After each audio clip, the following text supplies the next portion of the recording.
Okay, so welcome to this presentation of the Asian Development Outlook, April 2025. The title of the report this time is Trade Uncertainty Challenges Resilience in Asia and the Pacific. Next slide, please. So let me go through the key messages before I get into further details. So our regional forecasts, it's important to point out that these were finalized prior to the new US tariffs that were announced on 2nd of April. Our forecasts show that growth is expected to moderate to 4.9% this year and 4.7% in 2026 next year due to heightened trade uncertainty and higher tariffs. The report includes an analysis of the impact of the new US tariffs on the region, which I will come to later. We expect some slowdown in the People's Republic of China. This is due to continued weakness in the property sector, as well as higher US tariffs. But this will be partly offset by stronger growth in South Asia and strong domestic demand. We see that the high-income technology exporters will continue to benefit from AI-driven demand for semiconductors. Inflation, we see this easing. This will continue to gradually decline further this year and next year. This year down to 2.3%, next year 2.2% compared to 2.6% in 2024. There are several risks that we've identified around the outlook. Clearly, the key risk is on the situation around US tariffs, particularly if the new tariffs will be implemented in full, as well as other US policy shifts.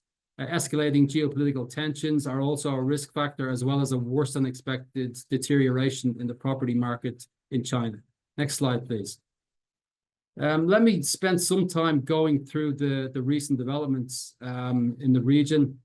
On this slide, we talk about growth and inflation. On the left-hand side, we see the demand side contributions to real GDP growth last year, comparing the first half of 2024 with the second half of 2024.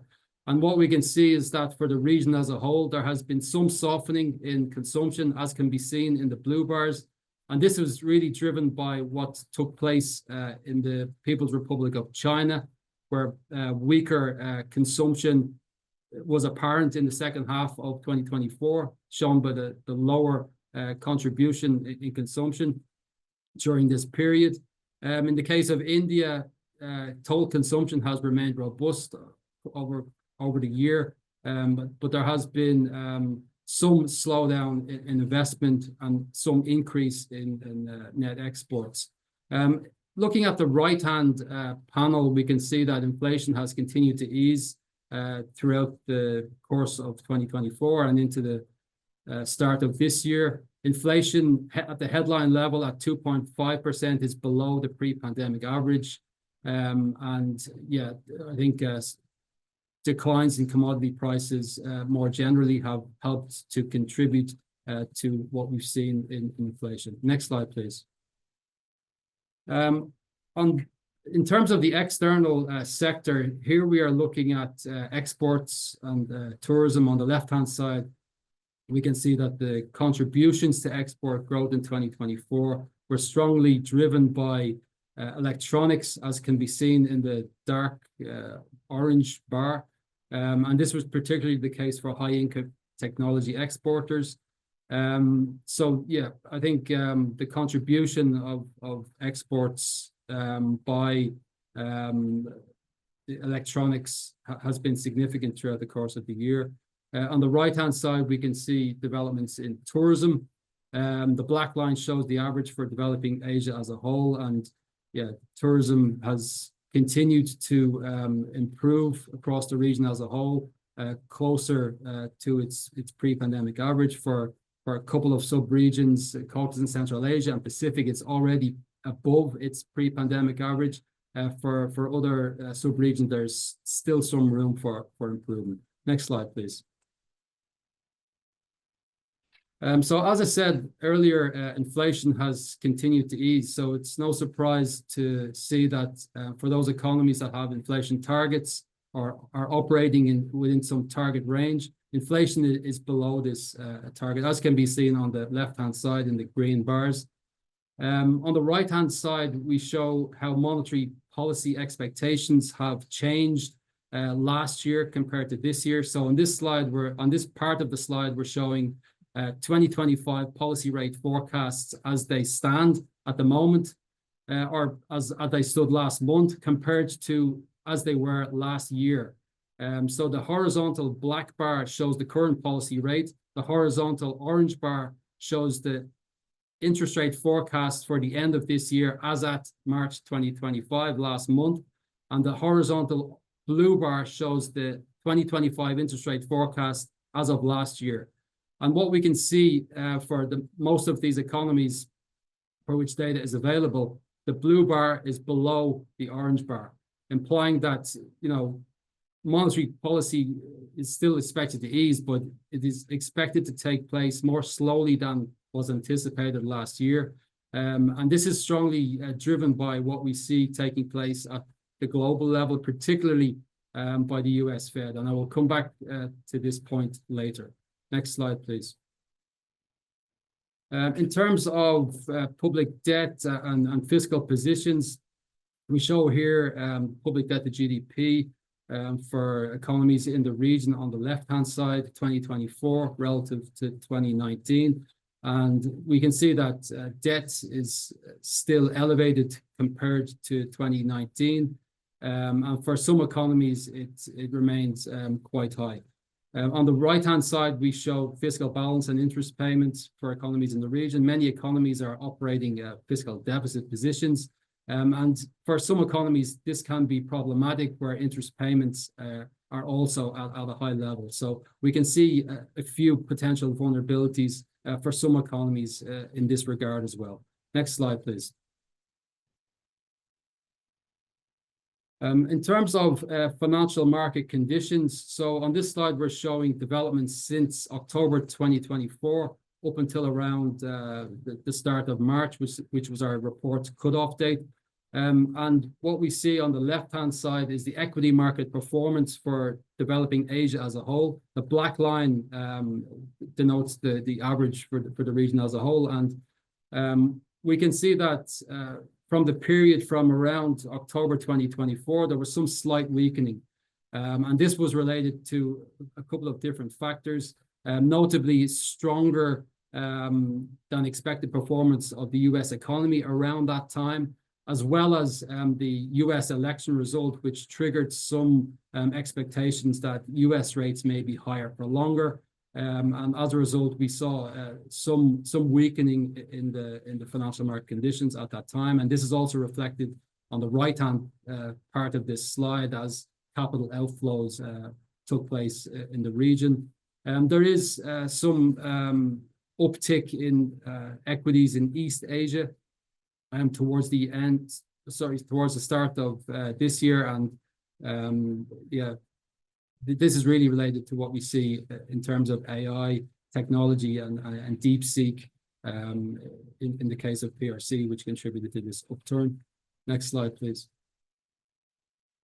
Now, of course, developments have worsened quite sharply since April 2nd. We have seen stock markets globally declining during this more recent period. High levels of uncertainty in markets, high levels of global risk aversion, triggering outflows from stock markets at the global level, not just in developing Asia. And this is also reflected in what we see with capital flows on the right-hand side. So a lot of volatility at the moment, driven by recent developments, very recent developments. Next slide, please. As regards our global assumptions underlying our assessment of the outlook. So again, these projections were made prior to the new tariffs that were announced by the US on 2nd of April. That said, even at that point, we were still looking at some slower growth in the case of the US. So from 2.8% in 2024 down to 2% this year and 1.9% next year. Those, weaker consumer sentiment is really affecting activity in the US, and we see this carrying into the course of this year. In the euro area, we can see that our projection for growth is at 1.2% this year compared to 0.9% last year, and increasing further to 1.4% in 2026. So inflation is close to target in the case of the euro area. So this allows space for a monetary policy easing to continue, which will support growth. There's also higher government spending in some economies, which will also act as a stimulus to activity. In the case of Japan, we see growth increasing to 1.2% this year compared to 0.1% last year. And stronger domestic demand driven by wage developments as well as fiscal stimulus will be contributing factors to Japan's growth projection. Inflation is expected to ease more broadly across advanced economies. In terms of oil prices, we expect these to decline over the forecast horizon. $81 per barrel last year, down to 74 this year and 71 next year. Oil prices are actually even below that level at the moment, around $65, given the recent developments with tariffs and broader uncertainty in markets and the impacts that could have on demand. On the right-hand side, we show interest rate expectations comparing September 2024 with March 2025. These are expectations coming from the Fed. And at least at the point from September 2024 to March 2025, we were expecting higher for longer US rates, given stickiness in inflation and the potential impacts of policies coming out of the US. Recent developments are pointing towards some potential change in these expectations. Perhaps growth concerns would trigger some weakening or some easing in interest rates going forward.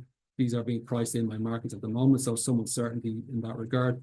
On the bottom part, we look at food prices and rice prices, which had commenced declining in September 2024 following the removal of the export ban, are projected to dampen further over the forecast horizon due to the continuing effects of this removal of the export restriction, as well as more favorable production conditions for rice. For other food prices, maize and wheat, we see prices more or less stabilizing over the forecast horizon. Next slide, please. Before I turn to the outlook for developing Asia, I think it's important to point out, in particular in the context of the new tariffs that are announced by the US, that excluding China, the region has generally become a little bit more reliant on US demand. So, for the region as a whole, we can see that final demand in the US accounts for around 3% overall. And this has changed somewhat for different economies within subregions, but I think the more reliance, the greater share of reliance on US demand will be an important factor to take into account when we look at the impacts of tariffs on the region. And in particular, the case of the high-income technology exporters is notable, increasing its exposure from around close to 4% to around 6% over the period 2017 to 2023. Next slide, please. So, on this slide, we show our growth forecasts as well as the inflation outlook. Again, these forecasts were finalized prior to the very recent tariffs last week. And growth according to our projections at that time, for the region as a whole, was projected to slow somewhat, very slightly, from 5% last year to 4.9% this year, 4.7% next year. Excluding the PRC from the calculation, growth was projected to be quite steady at around 5% compared to 5.1% last year. There are some differences within specific subregions, of course. For example, Caucasus and Central Asia is projected to come down to 5.4% this year compared to 5.7% last year, really related to weaker external demand. East Asia, so developments in East Asia will be strongly driven by what happens in China. And this is expected to come down to 4.4% this year compared to 4.7% last year. As I mentioned at the beginning, continued weakness in the property sector combined with the effects of existing US tariffs, we're already projected to have some dampening effect on growth in PRC and by extension the sub-region. In South Asia, we project growth to increase to 6% this year compared to 5.8% last year, particularly in the case of India, which will contribute strongly to the sub-regional average. Southeast Asia, relatively steady. There will be some variations within the sub-region in terms of growth projections, but largely it's a case of strong domestic demand in the sub-region, with some economies facing difficulties on the external demand side. For the Pacific, some slower growth expected this year and next year. Tourism will continue, but it will be at a slower pace than it had been in previous years. As regards inflation, on the right-hand side, the general message is that inflation is projected to continue easing over the forecast horizon. Next slide, please. Okay, so there are a number of risks to the outlook, which I have mentioned at the beginning, but the main one would be US policy shifts. So in particular, full implementation of the recently announced US tariffs would be a key risk factor, as well as further US policy shifts on trade, which could worsen the outlook. And, you know, there could be further amplification of uncertainties as a result of that. Additional risk in terms of non-trade could be from more restrictive immigration measures or more expansionary fiscal policy than assumed in our baseline, which could have potential inflationary effects and keeping rates higher for longer. This is a further risk factor. Conflicts and geopolitical tensions. As I mentioned at the beginning, these could have implications for commodity price volatility, broader economic uncertainty, risk aversion. PRC property market fragility, it's already weak in terms of developments over the past couple of years, but further deterioration in this could weaken further growth prospects in the region more generally. Next slide, please. Okay, so turning to the new US tariffs that were announced on 2nd of April. On this slide, we outline the extent, the magnitude of these tariffs. So what you can see is that the size of these tariffs are very large for many economies in the region. There are some exemptions that apply to particular products, but by and large, these don't have a major impact except for the case of Kazakhstan, which exports energy, for example, and energy is receiving an exemption. So Kazakhstan has a lower effective tariff rate as a result of that. But for many of the economies in the region, we can see very high tariff rates, and clearly there would be material impacts should these be implemented in full, either in terms of direct effects or in terms of their indirect effects through aggregate demand, through uncertainty channels, and yeah, so very high levels of tariffs is the message here. Next slide, please. In our analysis in the report, we examined the impact of the full implementation of these tariffs on the region. And what we find is that if you look in the middle, which shows the results for developing Asia as a whole, we see that the full implementation of the tariffs, including some retaliation, would affect growth in the region by around 0.3 percentage points this year and 0.9 percentage points next year. So, you know, bear in mind, we're coming into this period of volatility, very resilient. As I said, growth was projected prior to 2nd of April for the region at 4.9% this year and 4.7% next year. So we would see some subtraction in those calculations based on our analysis of the impact of the tariffs that were recently announced. But caution in interpreting these results is of course important, because there are significant uncertainties around the extent to which these tariffs would be implemented. There are uncertainties around exemptions, suspensions, and also actually, even if there would be further additional tariffs put on top. Our simulations also don't take into account some other factors, including possible policy responses, supply chain reactions, and also the extent of trade policy uncertainty and broader economic uncertainty, which can have a dampening effect on aggregate demand via investment, for example. Next slide, please. So our report also looks at a few other analytical pieces, one being the impact of trade policy uncertainty on portfolio investment flows in developing Asia. So this is set against the context of very high levels of trade policy uncertainty.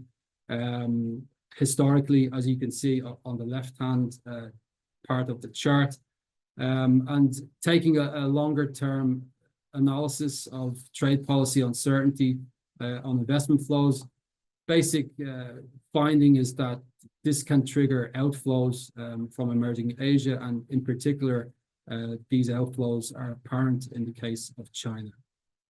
Next slide, please. So I'll finish on this slide, which provides an overview of another of the pieces of analytical work in the report. And on the left-hand side, basically, we are showing that AI-driven demand for semiconductors and integrated circuits strongly improved in 2024 for the high-income technology exporters in the region. You can see this in the green bars. And our projections that were made at the time of the finalization of the report indicated that further positive prospects are highly likely in the case of AI-related exports. There may be some challenging times ahead, but we do expect to see sustained global demand for these products from the region going forward. So I'll stop there. Thank you. I'll pass it over to Grace. Thank you, John, for sharing the recent Asian development outlook. Dear all, I'm Shu Tian. Welcome to this webinar. Actually, ADB just released its recent economic outlook today, which my colleague John Brown has presented to you. To help us better understand the economic development trajectories, we have with us today a team of economists from the Asian Development Bank to provide sub-regional insights and then further discussions about economic outlook across developing Asia. Joining us today, my colleague John Brown, Principal Economist of the Macroeconomic Research Division of the ADB, who just presented the report. Rana Hasan, Regional Lead Economist of South Asia. Jules Hugot, Economist covering Caucasus and Central Asia. Nguyen, Principal Country Economist, Southeast Asia Department. Aminur, Rahman, Regional Lead Economist, the Pacific Region. And Yajing Wang, Senior Economics Officer, East Asia Department. We now welcome the audience to post your questions to our panelists in the Q&A box. We already have plenty of questions there. And then today we will try to answer as many questions as we can during the webinar. And let me first start with a question related to the report, since John just shared the listed forecast.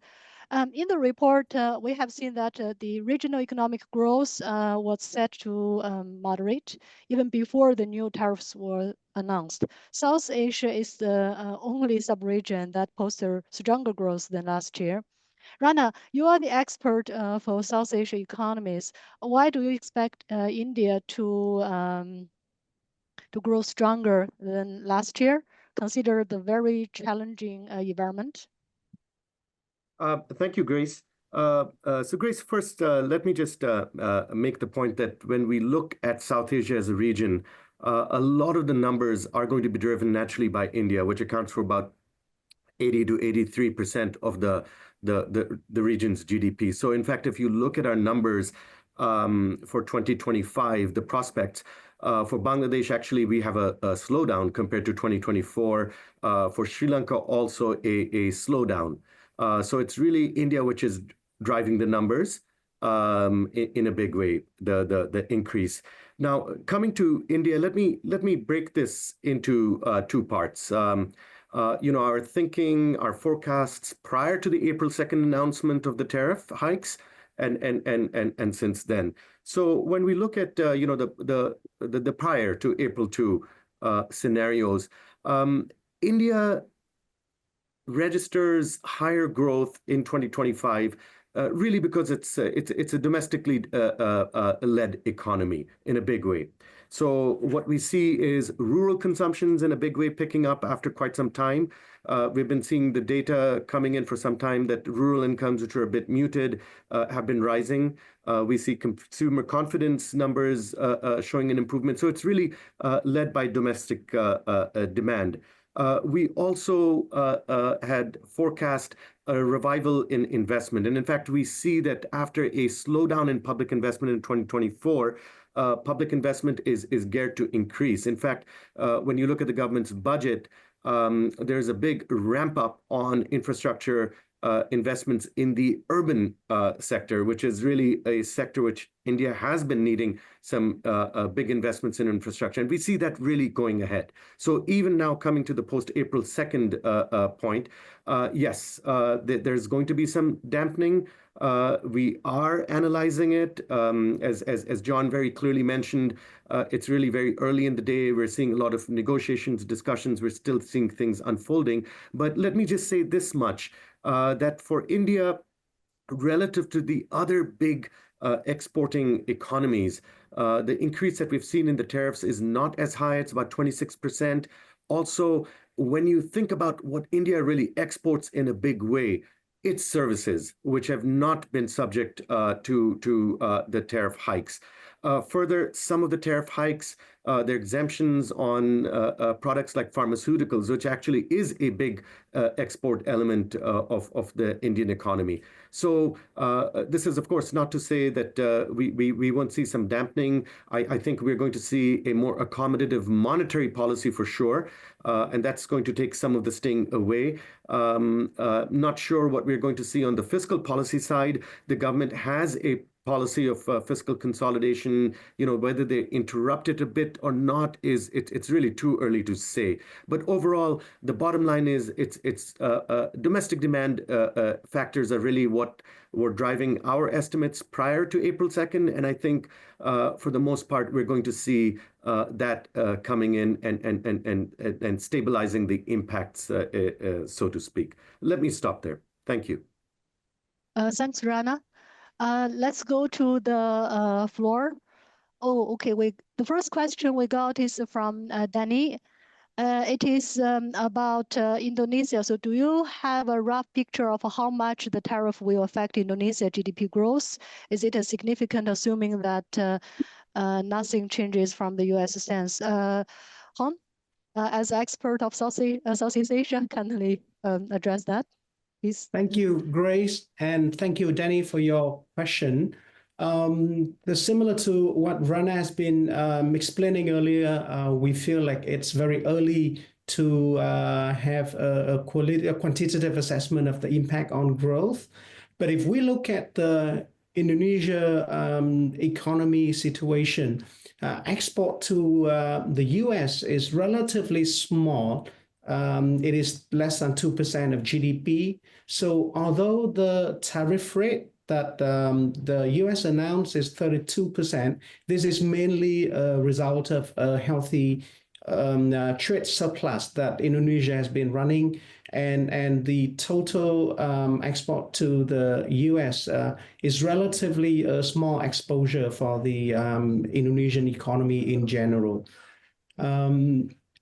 Another point I want to highlight is Indonesian GDP has been driven more by domestic consumption and investment. So we feel the quantitative impact is still early to be identified, but qualitatively we feel the impact would be not as serious as the 32% tariff sounds. Let me stop there. Thanks, Han. The next question we got in the box is about Georgia. In recent months in Georgia, there is a political instability, and due to Georgian government's actions. In your opinion, how is this situation affect Georgian economy, and what are the main downside risks? Jules, would you like to take this question? Thank you very much, Grace. Yes, so of course, political instability is never good for business because that deters investors, both domestically and foreign investors. And last year, we have the data that is showing that FDI to Georgia actually decreased by 30%, although there might, of course, be other drivers. So these types of concerns have led to adjustments to the outlook of sovereign ratings. So Fitch changed from stable to negative in December, and Moody's did the same 2 weeks ago. But interestingly, both agencies have retained the original rating, emphasizing the strong fundamental and fair diversification of the Georgian economy. And last year, for example, tourism did very well, 7.3% growth. Exports also grew by 7.8%. So overall, Georgia's economy has been resilient, notably due to its diversified foreign linkages. But of course, continued uncertainty is a risk to the outlook regarding political instability domestically. Now, regarding the main downside risks, so domestic political uncertainty obviously is one. The others are external. So the one key risk is if the US tariffs are indeed fully implemented, this could lead to a depreciation of the lari and further weakening FDI. Another risk is disappointing developments in the property sector in the PRC, which could constrain demand, notably for copper, which Georgia is a large exporter of. Thank you. Thanks, Jules. We have a question from Salman. The question is about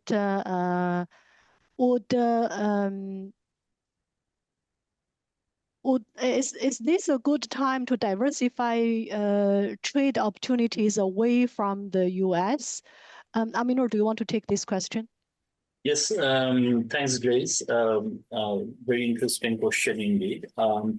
So I would like to sort of answer this question at few stages, in few stages. So first and foremost, overall, as you know, it's always a good idea to diversify international trade, both in terms of the export markets as well as the products that a country export, and that is basically to cope up with any shocks, as we have seen even during the COVID era and post-COVID recovery.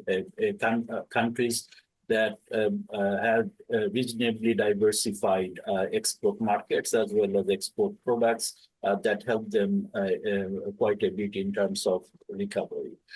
But then the point is whether it's a good idea to diversify away from the US. It's a bit difficult because for many countries, actually, US is a major market, such as, let's say, for ready-made garments, sector exports of Bangladesh, it's a major market in the Pacific. For Fiji water, US is also a major market. So instead of diversified away from a major market, I think overall a diversification strategy is useful to pursue.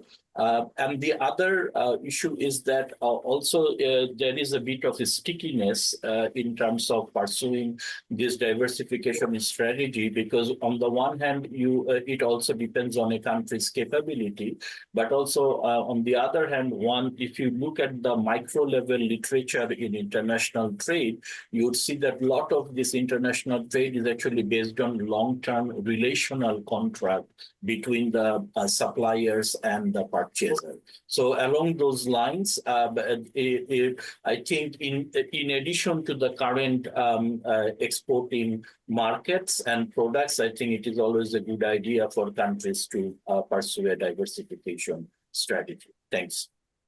Thanks, Aminur. We got a question from Dennis. It is about PRC property market. PRC property market fragility was listed as a risk in the report. Has PRC property market reached a turning point, or is the downtrend still deepening? Yajing, maybe you wish to share some insights. Thank you, Grace. Yes, in 2024, the PRC's property market downturn continued, given the declining property prices and the large housing inventories. So the property investment contracted by 10.6%, which was a sharper decline than the 9.6% drop in 2023. In order to stabilize the property market, the government has introduced some measures, including like supporting the property developers, accelerating the affordable housing program, and the People's Bank of China cut mortgage rates, expanded the relending program for the unsold properties, and lowered the down payment ratio. While we do notice that there are positive signs in property prices and sales in major cities, but the overall property market has not reached a turning point yet. The current high inventories will likely dampen the property investment for this year and the next. And the property sector would pose risks to the economy if the sector doesn't respond to the policy measures. We think it's essential to restore the consumers and the investors' confidence to revitalize the property market. So the demand side policies can help achieve this target. And we think it also should be combined with the supply side measures to reduce the excess housing inventories and incentivize the property developers to finish their ongoing project. Let me stop here. Thank you, Grace. Thanks, Yajing.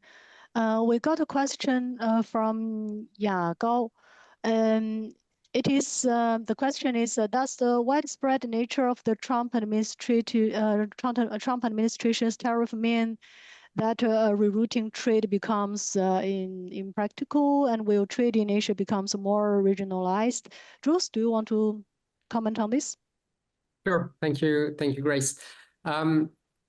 Yes, there's short-term rerouting and longer-term rerouting. So the short-term way of rerouting is simply shipping through another port. But then the issue is that the trade flow is hit by the rules of origin, as per which the goods are supposed to be applied a tariff based on the place where they were made rather than the place from they were shipped. There are all sorts of rules to define what is the place for which the tariff applies. So far, the US was applying the MFN tariff to the vast majority, so the most favored nation tariff, to the vast majority of its partners, which was fairly easy to implement. Now with this additional complexity of having a different tariff applicable to each origin, this will fairly complexify this analysis. Now, in the longer term, I mean, what we saw after 2018, 2019 was a lot of investment in locations that were less hit by US tariffs compared to the PRC, or not hit at all. And these investments require visibility to happen. Right, so we're talking about building new factories, or at least buying existing factories and starting producing in a different location. This takes time to materialize, and this requires visibility, which are not yet in or not in the current not there in the current situation. So in the end, we expect limited rerouting in the short term, and in the longer term, it will depend on, you know, if the new situation is stable, stabilizes, or if it evolves as it has in these last few days very, very rapidly. Thank you. Thanks, Jules. Also a question from Danny. Is it safe to assume that Asia Pacific growth will slow further than the forecast given the US tariffs? John, do you want to comment? Yes, thanks for this question. So as I explained in the presentation, we are coming into this period post April 2nd with a growth projection of 4.9% for the region this year, 4.7% next year. Our assessment of the full implementation of the tariffs on the region would subtract 0.3 percentage points from growth this year and 0.9 percentage points from growth next year. So assuming a full implementation of the tariffs, then the implication would be that we would see some slower growth than we had projected prior to April 2nd. As well as that, I think it's important to point out that there is significant uncertainty at this point around what the tariffs may end up looking like. So, as I said, we assume a full implementation, but there could be exceptions, there could be exemptions, there could be further suspensions, there could even be additional tariffs on top of the tariffs that are already announced. We've seen recent developments in the case of China, for example. So I think there is significant uncertainty as regards what the actual projection will look like. And what we are going to do in the next months will be to take a full assessment of the developments as regards tariffs, and we will be updating our forecasts for the July ADO. So yeah, please keep tuned for that. Thank you. Thanks, John. We got a question from David. Besides the tariffs, the US also sees a policy shift in other aspects. For example, US is withdrawing the funding from many international assistance. What are the prospects of the US withdrawing funding from the Pacific economists? And then what impact would that have on Pacific? Aminur, do you want to say something on that? You're mute, Aminur, mute.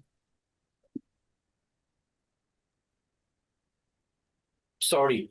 Yeah, so thanks, Grace. I think that's also a very important question. So first of all, you know, even in the ADO outlook, we see that overall the economic growth in the Pacific is projected to moderate from 4.2% in 2024 to actually 3.9% in 2025, and even further down to 3.6% in 2026. So and this is primarily because, you know, some of the post-COVID recovery from the tourism in particular is kind of coming to a point of saturation in the face of supply constraints, let's say in terms of hotels and related facilities. So US compact funding in certain parts of the Pacific, in North Pacific economies particularly, plays a key role.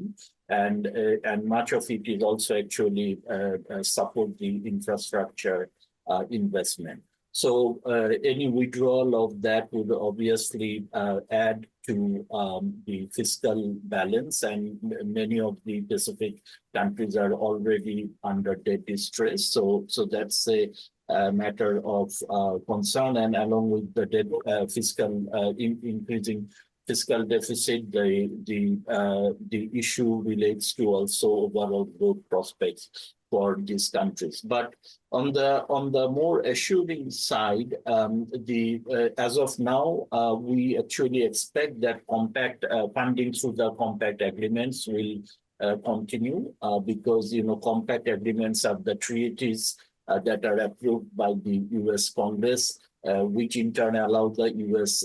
strategic airspace and maritime access in the North Pacific. So we are assuming that this funding will be continuing as planned. But on the other hand, withdrawal of other support, particularly related to foreign aid, obviously has implications related to many of the programs focusing on health, particularly HIV and AIDS program, and biodiversity, disaster preparedness in several of the Pacific countries, including Papua New Guinea, Fiji, Solomon Island, Vanuatu, and so forth and so on. So that would be my response to the question. Thanks. Thanks, Aminur. We got a question from Nicolene. Given the Bangladesh has the highest reciprocal tariffs in the South Asia sub-region, do you expect this to impact Bangladesh's sovereign ratings, given that 20% of Bangladesh's imports to the US, most of which are from the garments sector? Rana, do you want to comment? Yes, sure, Grace. So Grace, I'd like to first just point out that actually the biggest tariff increase in the region has been on Sri Lanka, 44%. Bangladesh comes in number second. Now, John has emphasized how uncertain the impacts are. There's the issue of the negotiations that are going on, but even beyond that, there is trade diversion. We see, in episodes like this, you can have trade diversion. So if you think about Bangladesh and you look at, other large exporters to the United States of garments, then in fact, you would say that, okay, Bangladesh is, the reciprocal tariff on Bangladesh, the tariff hike is actually sort of comparable or maybe even on the lower side. So it really becomes quite difficult to actually predict what's really going to happen. I think one way in which not just Bangladesh, but a number of economies are going to take a bit of a hit really is if we see a global decline in growth rates. And so, whether it's you're exporting to the US or exporting to the EU, that's a second channel. So we're just talking about so many uncertainties here. But I just want to end by repeating once again that we can't rule out trade diversion effects, where in fact Bangladesh, because it's a large scale exporter, could even benefit. And I just want to remind everyone that while you do have economies that have seen much less tariff increases, it's not easy to just ramp up exports. Exporting is part of a complex supply chain. So there might even, you might actually just see some persistence in the people who've been doing the exporting will continue to do the exporting. So let me just stop there. Thank you.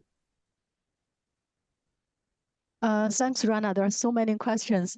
Let me toss the next question. I think it is about both Vietnam and also Bangladesh. So it is the question is, how about can you zoom in on the growth prospects for Vietnam and Bangladesh as a result of US tariff hikes?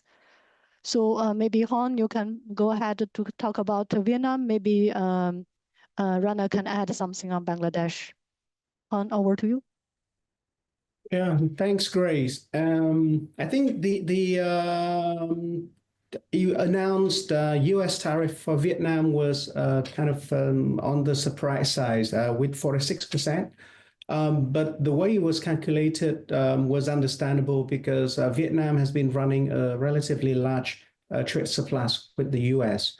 In looking at the impact, I think broadly speaking, this will have some, I think, pressure on the GDP growth in Vietnam. But it is important to look a little bit broader than just export surpluses.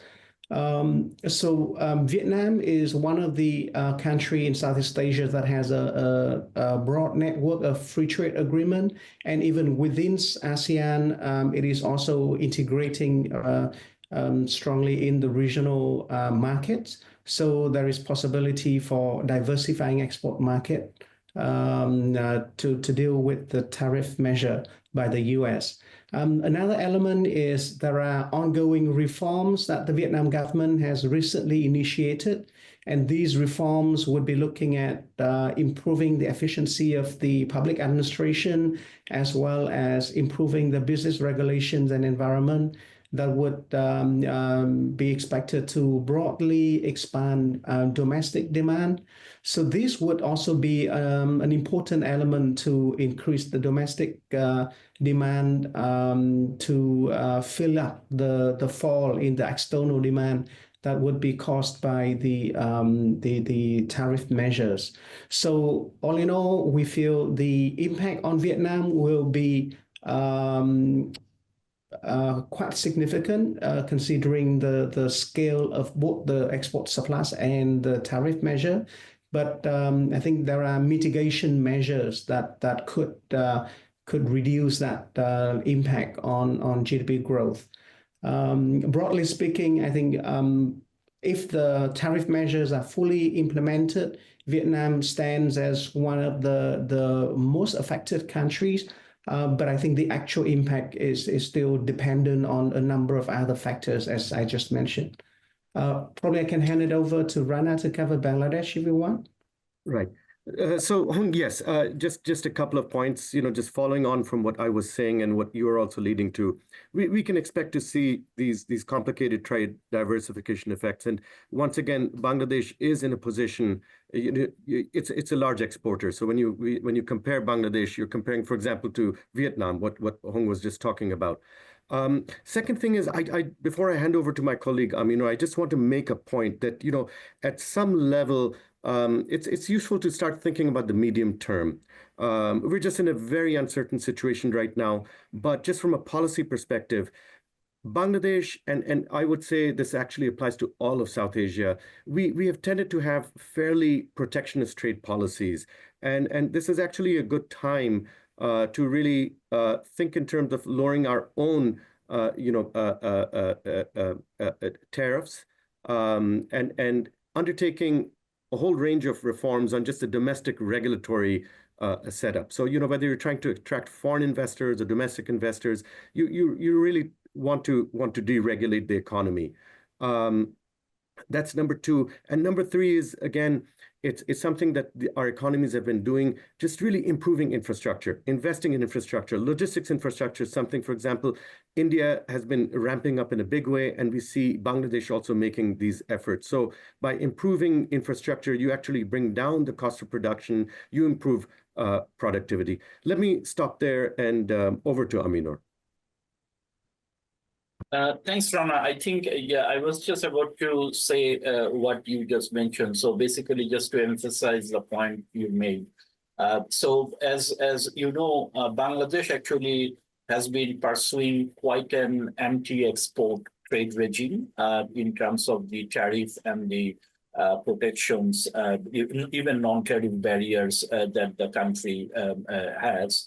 So as many of you know, the current government is actually already considering in terms of reducing many of these para-tariff measures, as well as how to selectively reduce the tariff on the some of the agricultural items actually that the country imports from the US as a part of the strategy to address this reciprocal tariff issue. So, and actually, let's keep in mind that even for Bangladesh, beyond this US tariff incidents, the country is supposed to graduate from its LDC status. And for that graduation strategy, in fact, ADB has done quite a bit of analytical work demonstrating that, there needs to be reforms related to the logistics sector, the reform of the tariff regime, and customs automation and customs efficiency, and so forth and so on. And in fact, ADB's budget support that was just given in December of last year did focus on many of these structural reform issues to improve the overall competitiveness. So, on the hindsight, I think this US tariff imposition actually would probably influence Bangladesh to think more about the overall trade competitiveness agenda and how to go for an open trade regime that would promote more domestic competition and also international competitiveness. Thanks. Thanks, Aminur and Rana and Han. We got a question from KG Wang. China has taken countermeasures against the US tariffs, showing no signs of making concessions. How will the trade war again affect China's economic growth this year? What measures can China take to cushion the impact? Do you expect more physical stimulus and monetary easing on the way? Yajing, do you want to comment? Yes, thank you, Grace. We agree that the challenging external environment is a headwind affecting the economy. The export growth is expected to slow down this year due to the weaker US demand and also slowing demand from PRC's key export destinations. The reciprocal tax also levied on them. We expected that the export growth will continue to decline in 2026 as the global demand may weaken further. But we also noticed that the importance of exports to the US from the PRC has been steadily falling, with such exports now less than 3% of PRC's GDP. And also the current US exchange rate and continued recovery in the global electronics demand would help PRC exports. In terms of the fiscal and monetary stimulus, we understand that the government has already announced and implemented a series of measures to support the growth, including the boosting household consumption, monetary easing, and proactive fiscal expansion. And we expected that the increased policy support would largely help offset the deceleration of export growth. I'll stop here. Thank you, Grace. Thanks, Yajing. We may only have time for one question. Let me pick the question by Anthony Rowley. Main supply chain impacts on the region and the likely policy reactions. Okay, John, maybe you can comment on this. Okay, thanks, Grace. Yeah, just let me quickly respond. I think supply chains in the region have already been very strong within themselves. That said, there will be some disruptions, of course, and there will be challenges ahead for many economies in the region. I think reconfiguring supply chains to adapt to the new tariffs will be important, as well as trying to find new trade agreements amongst economies in the region. But I think Rana already mentioned other policy reactions around monetary and fiscal policy responses. But I think over the longer term, over the medium to longer term, I think diversifying markets further, reducing concentration risks in supply chains will be key. Thanks, John. Thanks to all our panelists for a very comprehensive discussion. We are running almost for 1 hour. We still have a lot of questions in the box, but we have to leave them there for today. For your information, both the full ADO report and then the webinar recording can be available on ADB's website, www.adb.org. Before we conclude, I would like to let you know that our next Asian Impact webinar will be held on 25th April. The topic's bridging gaps in sustainability data and reporting. Please go to ADB website and register for it. We look forward to seeing you again soon. With this, let's thank you for everyone for joining us today. See you next time.